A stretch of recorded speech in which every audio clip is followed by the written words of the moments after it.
Today we're reading from the book of Judges, chapter 15, titled, Samson's Vengeance on the Philistines. Later on, during the wheat harvest, Samson took a young goat as a present to his wife. He said, "I'm going into my wife's room to sleep with her." But her father wouldn't let him in. "I truly thought you must hate her," her father explained. "So I gave her in marriage to your best man. But look, her younger sister is even more beautiful than she is. Marry her instead." Samson said, "This time I cannot be blamed for everything I am going to do to you, Philistines." Then he went out and caught 300 foxes. He tied their tails together in pairs, and he fastened a torch to each pair of tails.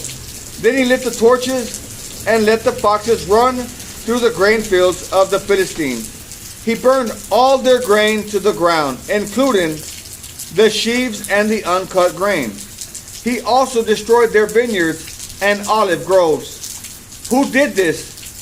the Philistines demanded. Samson was the reply, because his father-in-law from Timnah gave Samson's wife to be married to his best man. So the Philistines went and got the woman and her father and burned them to death. "Because you did this," Samson vowed, "I won't rest until I take my revenge on you." So he attacked the Philistines with great fury and killed many of them. Then he went to live in a cave in the rock of Etam. The Philistines retaliated by setting up camp in Judah and spreading out near the town of Lehi. The men of Judah asked the Philistines, "Why are you attacking us?" The Philistines replied, "We've come to capture Samson. We've come to pay him back for what he did to us." So 3,000 men of Judah went down to get Samson at the cave in the rock of Etam. They said to Samson, "Don't you realize the Philistines rule over us? What are you doing to us?" But Samson replied, "I only did to them what they did to me." But the men of Judah told him, "We have to come to tie you up and hand you over to the Philistines." "All right," Samson said, "but promise that you won't kill me yourselves."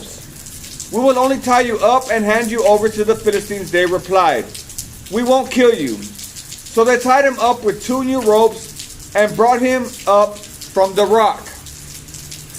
As Samson arrived at Lehi, the Philistines came shouting in triumph. But the Spirit of the Lord came powerfully upon Samson, and he snapped the ropes